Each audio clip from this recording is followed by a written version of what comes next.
Hello, namaste, and welcome to Agile Exploration Hub. I am your host Nagesh Deshpande, and we are bringing another episode. So uh, let's start today's episode. So we have a new guest, new speaker today, and we are going to discuss about effective communication with stakeholders in Agile project.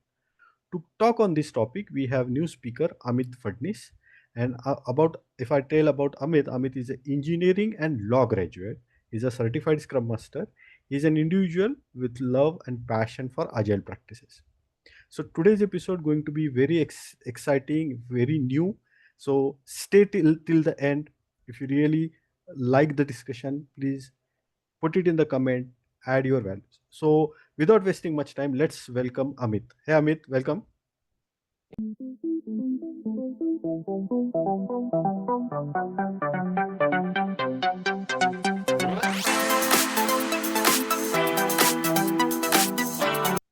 Hey, hi, Nagesh. Thanks a lot to you and Agile Exploration Hub as well for this wonderful initiative.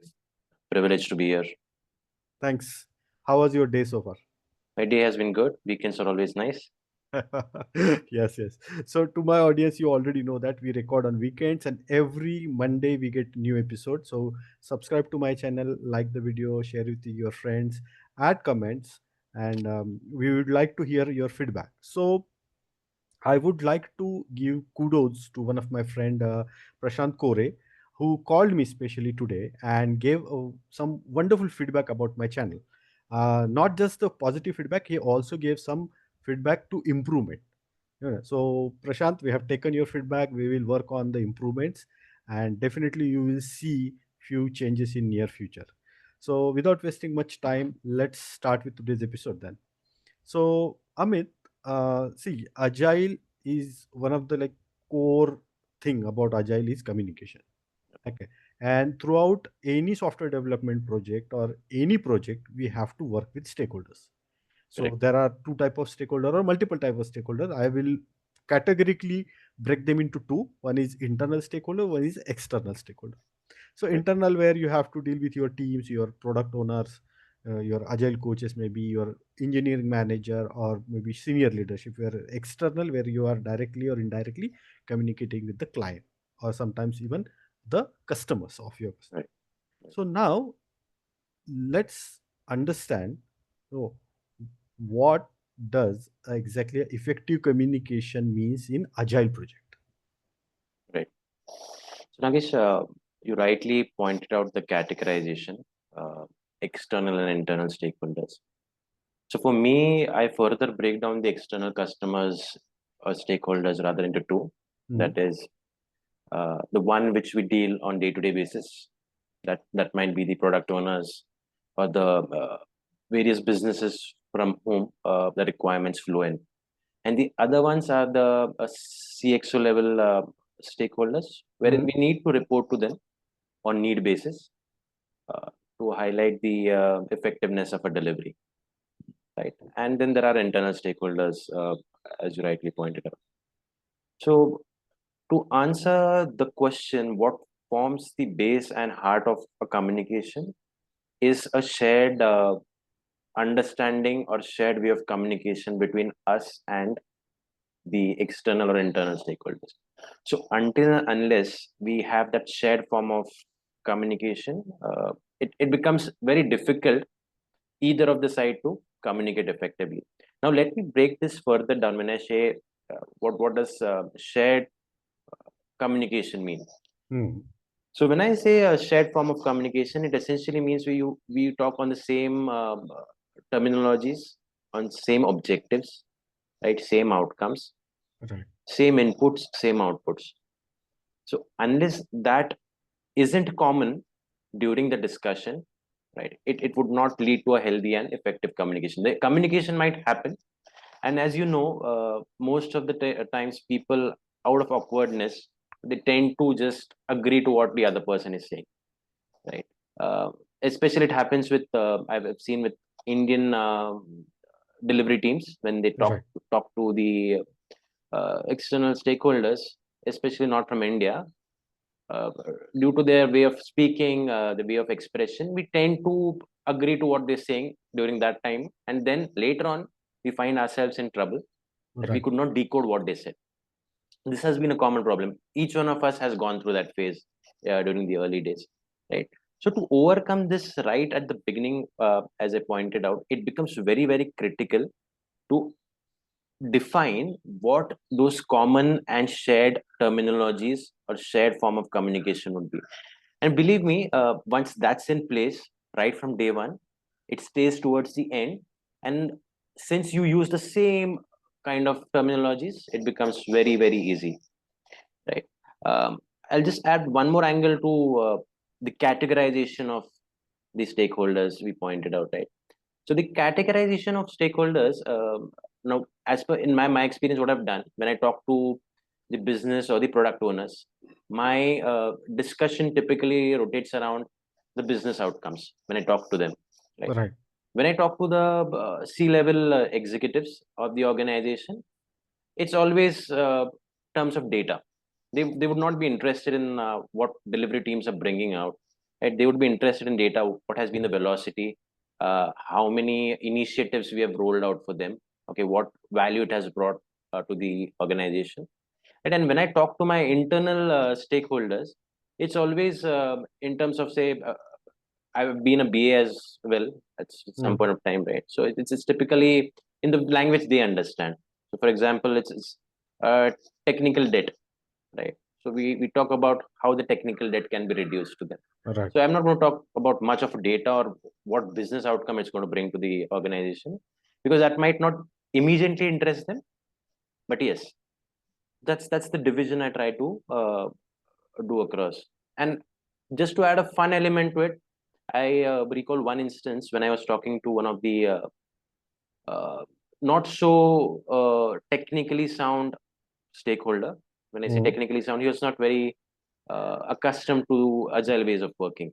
Okay, but the country which he belonged from, rugby was a very renowned sports there, right? And most of us might know, or this might be a new thing for them, that Scrum terminology has evolved from rugby, Absolutely. right? Yes. It is Yeah. when both the teams disengage and when they try to engage again, that formation wherein they lock their heads is called as a Scrum formation. So I took that Scrum example from rugby and tried to explain him what a velocity is, right? What a sprint window might look. So I just tried to relate it to that game and explain. So that went very well with him in terms of understanding. So again, as I said, you need to understand who is in front of you and then try and communicate their language. Absolutely. So I like the rugby example. Absolutely.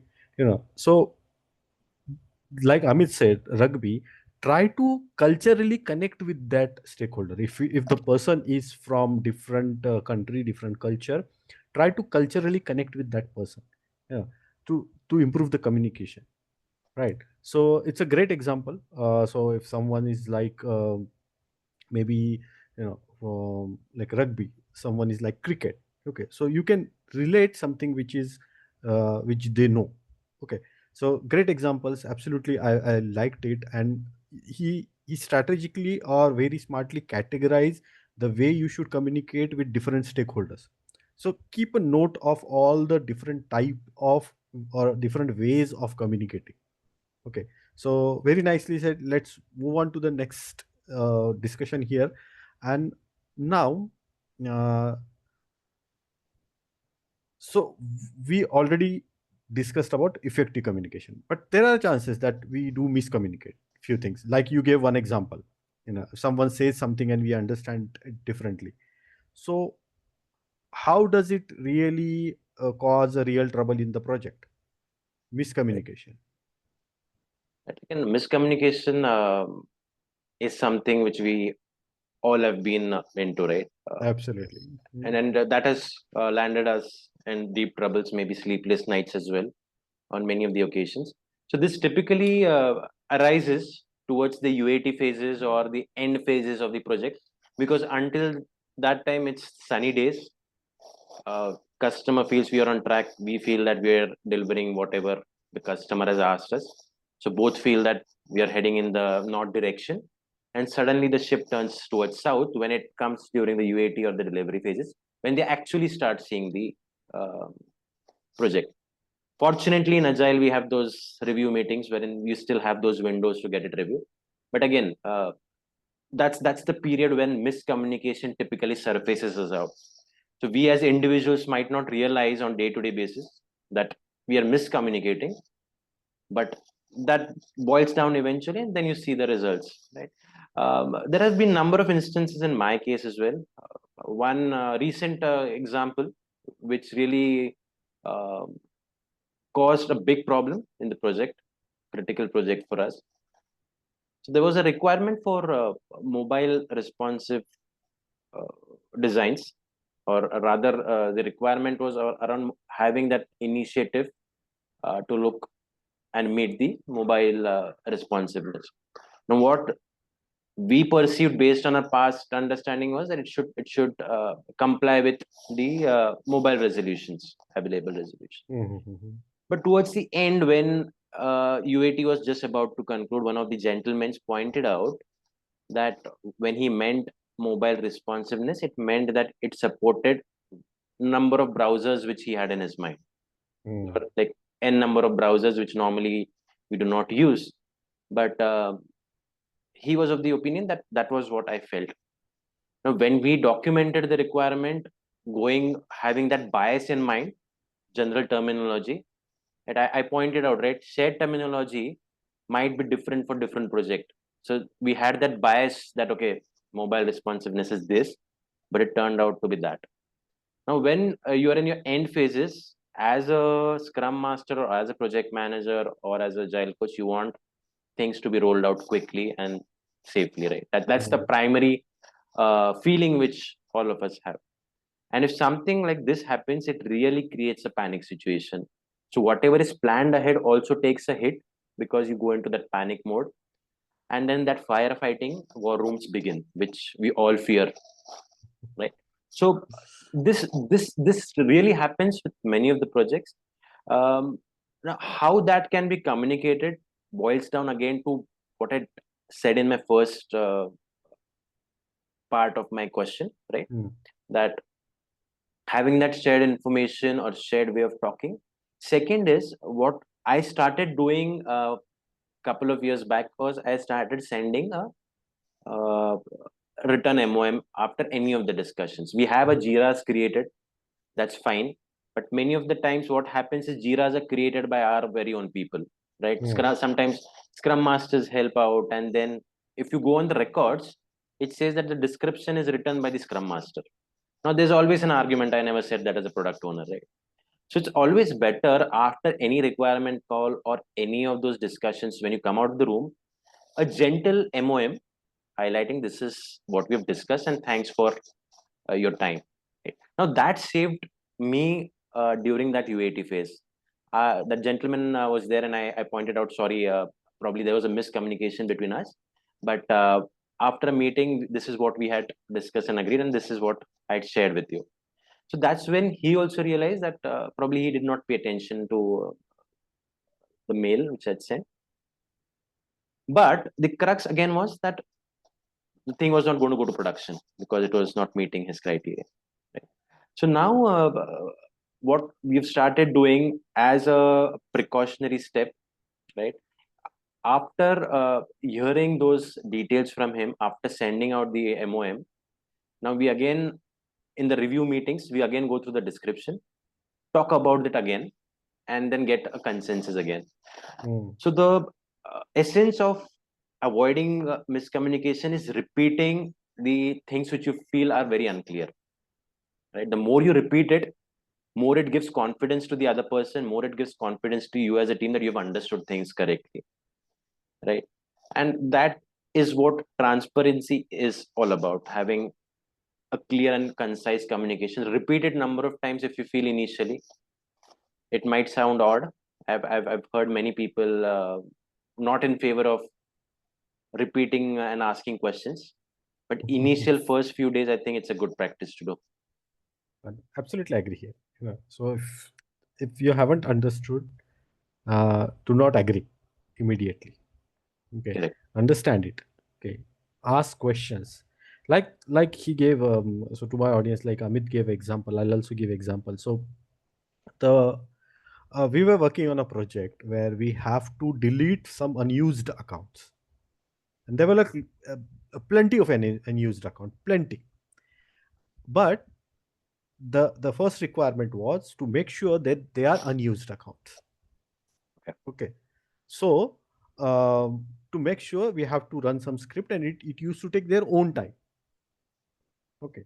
So what we did, we initially started going through each and every account to make sure that there is no operation, no transaction, or no data, nothing is on those accounts. It took good healthy good healthy time. However, stakeholder come back and said that I told you in the first meeting itself, delete unused account. Why did you take so much time? Okay.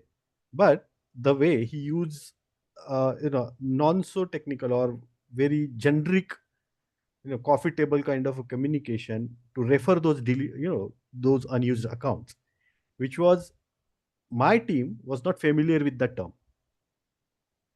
Okay. So my team said that, oh, we never understood that he's trying to say that these are unused account and we should have deleted it.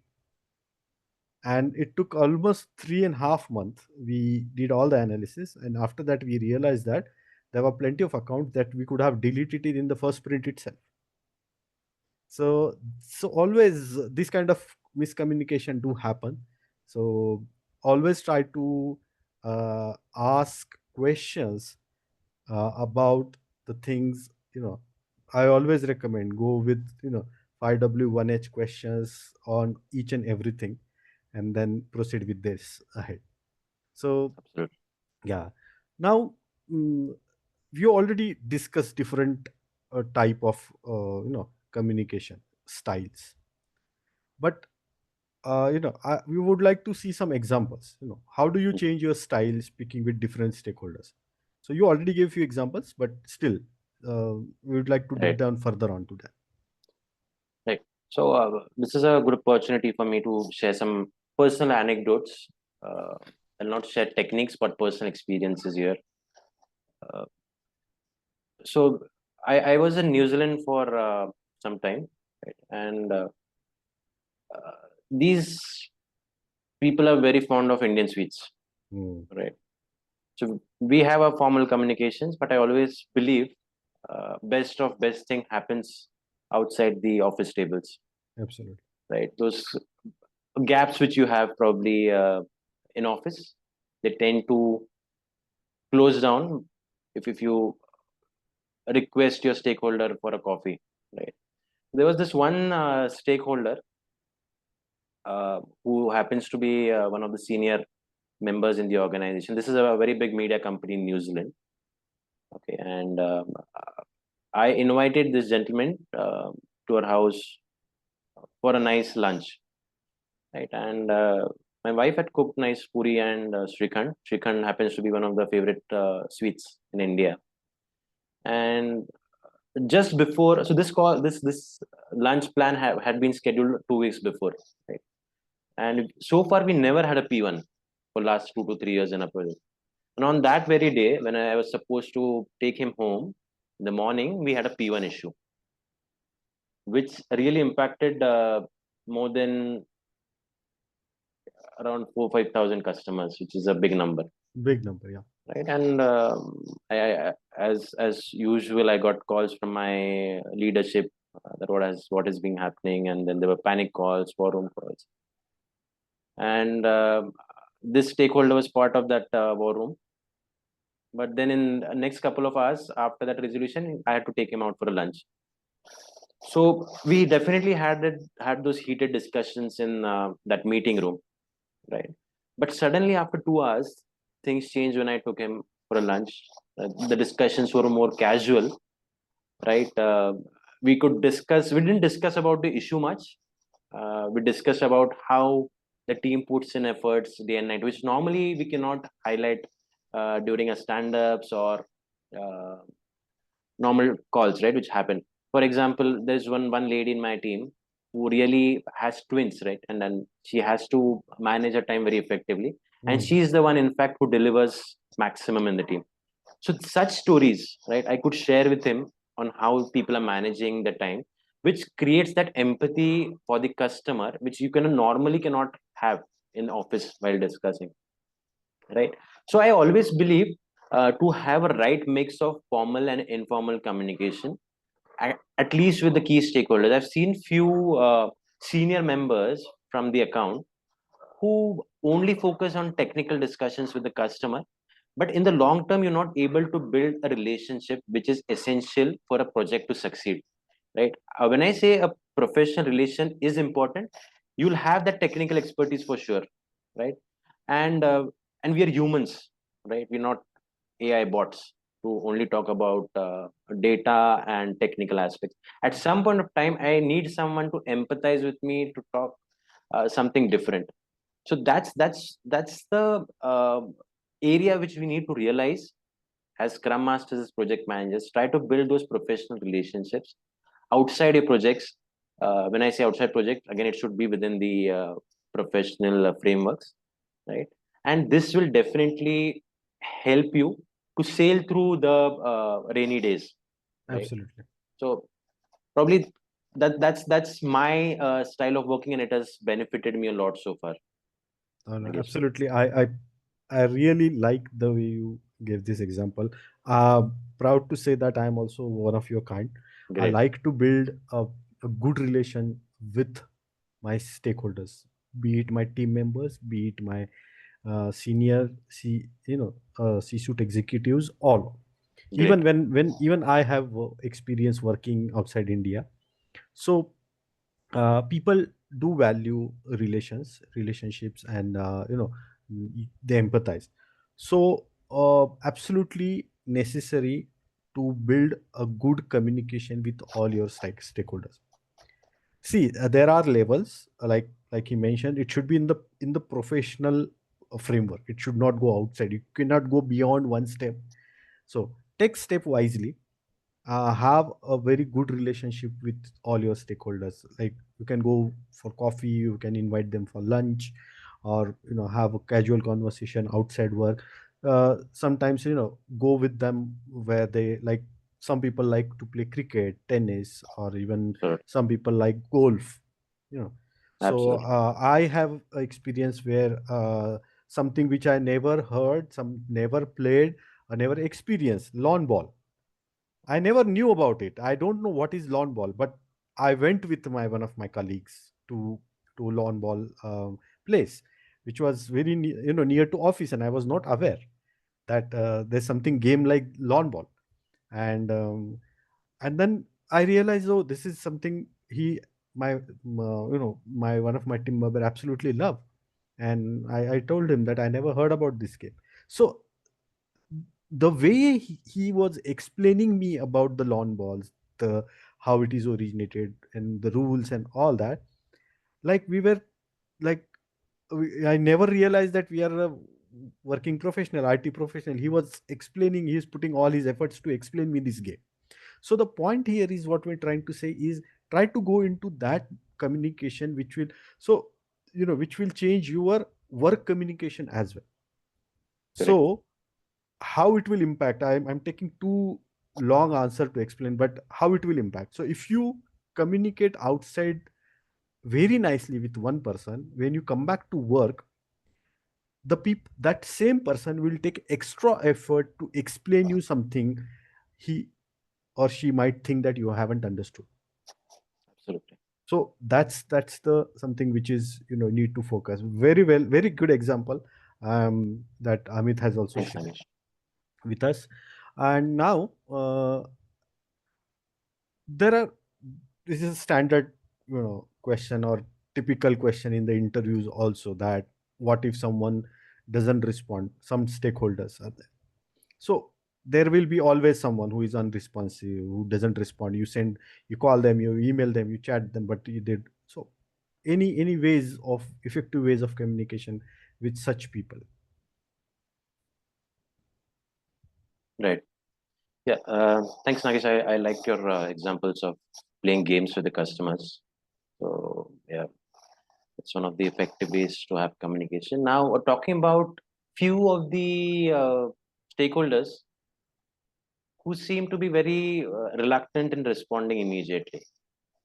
Now, as a human, I always try and put some human psychology behind dealing various stakeholders. Right? Mm-hmm. So, first instinct, whenever we see an individual who is not responding to us, we feel that the gentleman or lady is egoistic or has some kind of notions against us or the Okay. organization which you're working for. Mm. That's the immediate thing, because the rest of them are responding very nicely to you. And there is this one individual whom, despite you taking a lot of efforts, you do not see any successful outcome the way they're talking to you. Right? And then immediately you build a bias that, okay, this is what the problem is. There's a lot of ego problems, and then you start discussing with your team as well that this person is a difficult nut to crack, and let's stay away from. Mm. So I always feel other way around. If you're not able to get the other person talking as expected, either you've not understood that shared way of speaking with him, which I spoke about, right? The heart of communication, or you've been yourself on a backstage and expecting that person to take a front stage and talk to you, right? Now, we being in the delivery side, the onus is on us, right, to make the customer comfortable and talk. So in any industry, not only in IT. So if I go to purchase, say, a mobile phone in the market, there are two shops. One shop, the salesperson is not very welcoming and friendly, right? And whereas there's another shop wherein they open the door for me. The moment I go in, they talk about my family, they offer me some coffee, and then they talk about what mobile I'm interested in. So that connection immediately happens in the second shop. Now, same is for us. We are the salesperson for these customers, right? We're trying to build something for them. We're trying to sell something. And if you're not welcoming to them, you might not see them talking, right? Now, there is another scenario. You've tried everything. You've taken them out for a coffee. You've spent long hours with them discussing about your product. Uh, you've tried all sorts, but still the customer is not responding. So then I attribute this person with a specific nature. Now, some individuals have introvert kind of nature, which cannot be Absolutely. changed, and we need to Mm. respect that, right? Not everyone can talk about general knowledge outside project. They'll be very specific. Okay, there are some customers who will come for 5 minutes, will only discuss about the product, and they will leave, right? Absolutely. Yeah. And they might not respond to your questions, and we might think, okay, this gentleman is again having that bias against us. So what I feel that these people are categorized in that second category, right, who are introverts. So we need to understand the psychology and try and talk in a similar way, right? So what I do with these kind of people, I understand they like talking less. So the questions which I frame to them are very specific. Okay, I do not. So my way of talking normally is that, okay, hi, John, how are you? How was the day so far? Is it raining back in South Africa today? And then we have a casual discussion, then start discussing. That's what all of us do, right? But then there are this category of people who, okay, hi John, okay, I'm working on 4082 story and we are planning to deliver it by tomorrow. And he would show thumbs up and drop off the call. Right? So these discussions, we need to understand what category this person falls into. If I start talking with the second category, John, I start talking about the weather, about the food, he might have a very wrong picture about me and he would say, okay, I am not interested in this discussion. Mm. Right? Right. So the moment you recall or realize that this is second category person, the uh, emails which you send as well. Okay, normal emails can be say 4 to 5 lines. The emails which I send to this individual is very specific with short sentences and what actions I'm expecting from them. That's the simple rule I follow, and these people really love it. Right. Okay, the moment they see such a mail, they would respond within fraction of seconds because for them, talking and answering less is something which they like. So if you have written a very long email and it has come before a short email, they'll ignore that and they'll answer the short email first because that's what they like doing. So if you understand what the person likes and dislikes, what category he falls into, I believe you'll be able to easily talk to any of the stakeholders in the organization. Great. Great example. Yeah. So keep it short, guys. Keep it short with such people who are difficult. Go directly jump onto the point that you want to communicate with this person. You know, if you want something, you want A from them, just ask for A. Just don't, beat the bush around. Let's move on now. So the thing is, um,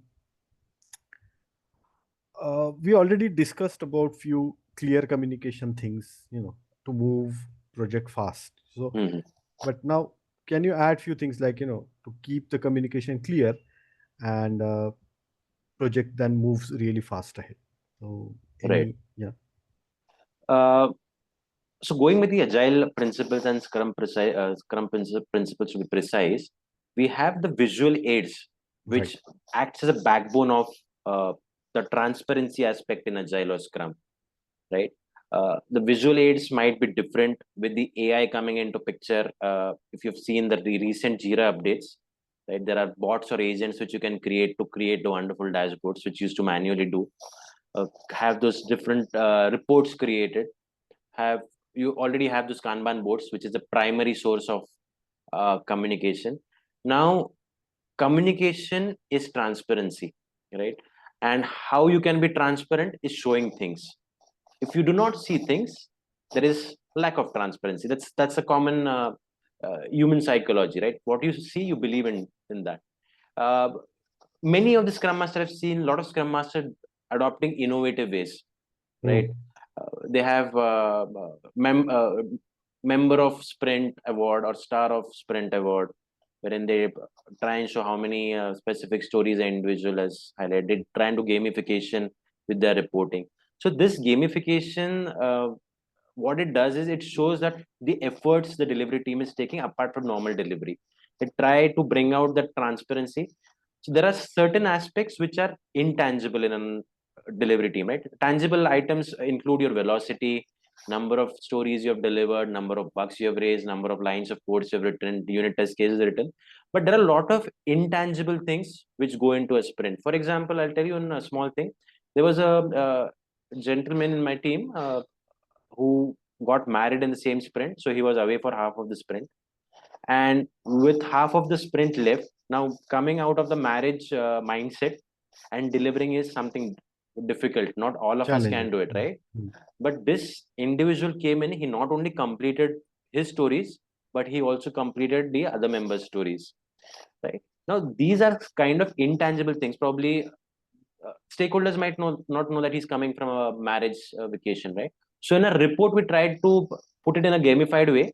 We created a nice caricature of both of them, right, in that report, and a laptop in one of his hand, and he's holding hand of his wife. That kind of caricature, and then we showed that how many stories he delivered in that sprint.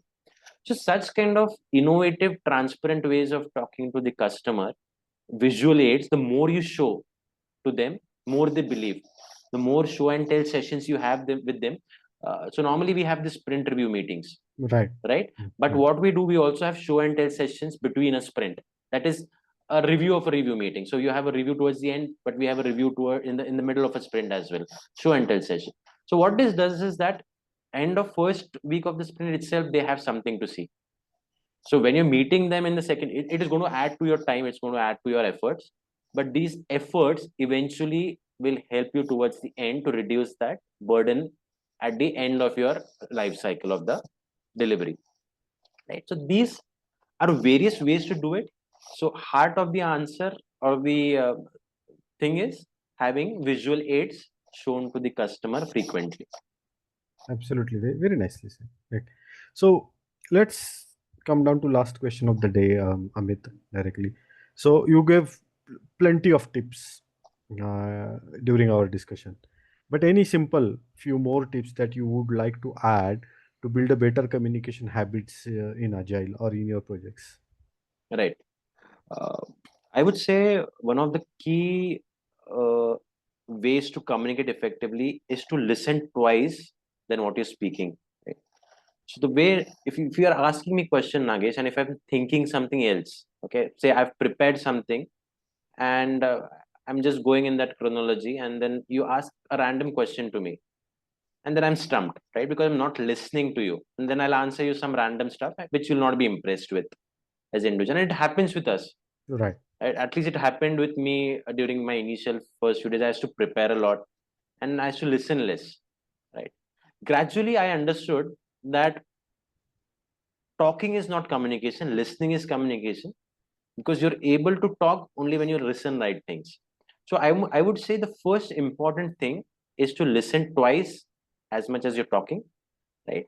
Second tip is I always carry a small notebook with me, okay, and a pen with me wherever I go. I keep it in my pocket.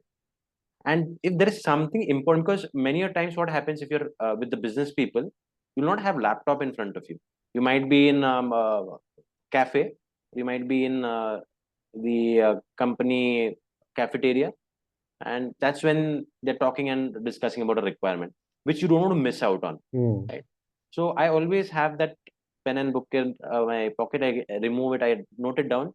Not only it gives you a sense of assurance that you're going to go back at your desk and work on it, it also gives it a sense of acknowledgement to the requester or the stakeholder that this individual has listened to me and taken it down in the right way. It's not just taken inside and left it out. Mm. Many a times it happens. We discuss big things and they get dissolved because you have not managed to store them in your brain. Right.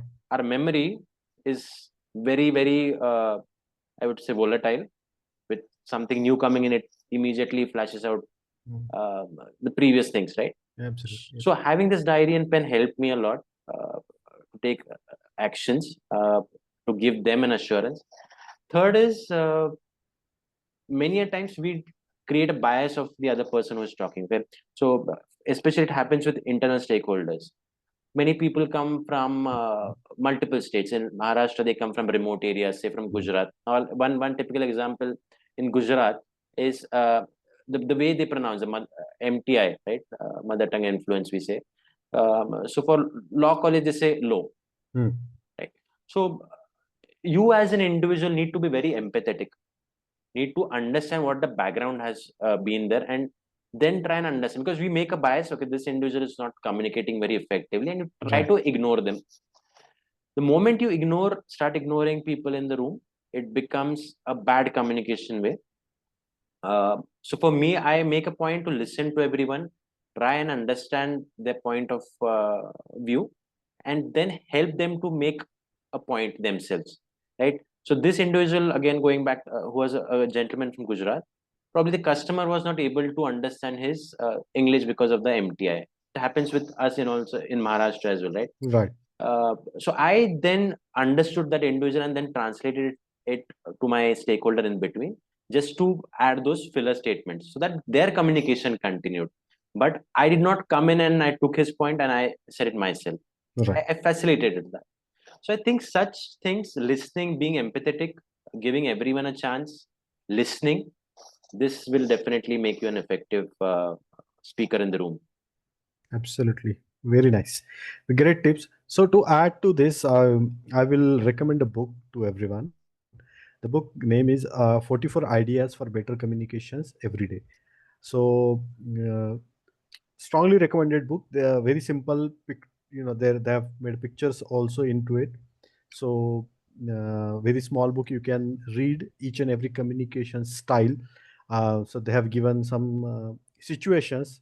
In this situation, how the communication should flow. So strongly recommended. It's available on Amazon, so you can buy it. So now let's say thanks to Amit for Thanks, such a Anish. wonderful guest today, and really enjoyed the communication. To my audience, if you really like this episode, please like the video, subscribe to my channel, share it with your friends, and I will again say thank you, Amit, once again. Thanks a lot. Thanks a lot, Nagesh. Thanks for the invitation. Okay, bye bye, guys. Bye bye.